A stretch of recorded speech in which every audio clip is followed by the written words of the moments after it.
کی آیت نمبر 44 کا ترجمہ اور تفسیر جانیں گے۔ ویڈیو شروع کرنے سے پہلے آپ سے گزارش ہے کہ چینل کو سبسکرائب کیجیے اور ویڈیوز کو دوسروں کے ساتھ بھی شیئر کیجیے تاکہ آپ بھی اس خیر کے کام میں شریک ہو جائیں۔ جزاکم اللہ خیر۔ اعوذ باللہ من الشیطان الرجیم، بسم اللہ الرحمن الرحیم۔ اتأمرون الناس بالبر وتنسون انفسکم وَأَنْتُمْ تَتْلُونَ الْكِتَابَ أَفَلَا تَعْقِلُونَ۔ سب سے پہلے ہمارے پاس ورڈ ہے تأمرون۔ تأمرون، تم حکم دیتے ہو، یہ امر سے ہے۔ اتأمرون، کیا تم حکم دیتے ہو، کیا تم کہتے ہو۔ تأمرون بالبر، بالبر، بر نیکی کا، بالبر نیکی کا، برن سے ہے، اس کا مطلب ہے نیکی کرنا، بھلائی کرنا۔ تنسون، تنسون تم بھول جاتے ہو۔ انفسکم، اپنے آپ کو۔ تتلون، تتلون تم تلاوت کرتے ہو، تم پڑھتے ہو۔ تعقلون، تعقلون کا مطلب ہے تم عقل رکھتے ہو، تم سمجھتے ہو۔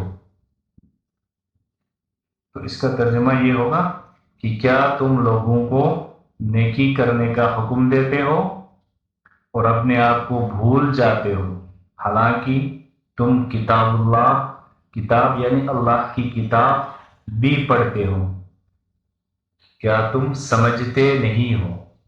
اتأمرون الناس بالبر، اتأمرون الناس بالبر، کیا تم لوگوں کو نیکی کرنے کا حکم دیتے ہو یا کہتے ہو۔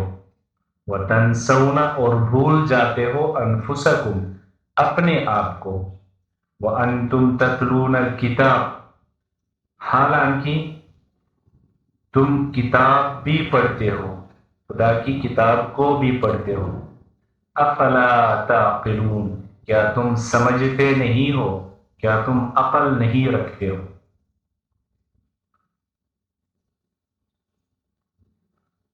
یہ آیت علماء یہود کے بارے میں نازل ہوئی ہے۔ شان نزول اس آیت کا یہ ہے کہ یہود میں سے کچھ لوگ جو مسلمان ہو گئے تھے، اپنے غیر مسلم یہودی اعزاء اور اقرباء اور رشتہ داروں سے رسول اللہ صلی اللہ علیہ وسلم کے بارے میں دریافت کیا کرتے تھے، پوچھتے تھے کہ تمہاری کیا رائے ہے، آیا یہ دین حق ہے یا کیا ہے؟ تو ان کے رشتہ دار کہتے کہ تم جس دین پر ہو جمے رہو، کیونکہ جو کچھ محمد صلی اللہ علیہ وسلم کہتے ہیں وہ سب حق اور سچ ہے۔ اس پر یہ آیت نازل ہوئی۔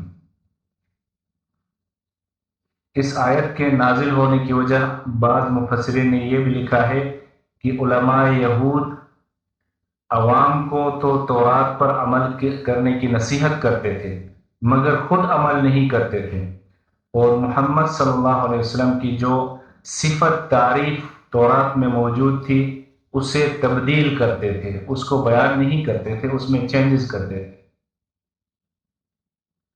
سیدھا وَتَنْسَوْنَ أَنفُسَكُمْ، اپنے آپ کو بھولنے کا معنی اسے یعنی اپنے نفس کو بھلائی سے آزاد چھوڑ دینے کے معنی میں ہے، جیسے دل سے بھلائی ہوئی چیزیں چھوٹ جاتی ہے۔ حقیقی بولنے کا معنی یہاں پہ مراد نہیں ہے، کیونکہ کوئی شخص اپنے آپ کو کبھی بھی بھولتا نہیں ہے۔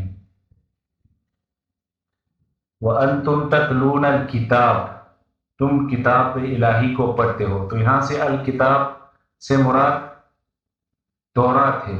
اس کا مطلب یہ کہ تم اوروں کو تو نیکی کا نیک بات بتاتے ہو اور خود اس پر عمل نہیں کرتے، حالانکہ تم تورات پڑھتے ہو اور اس تورات میں محمد صلی اللہ علیہ وسلم کی صفت تعریف موجود ہے اور مخالفت اور سرکشی اور نیک کام کو چھوڑنے پر سخت وعید بھی تورات میں موجود ہے.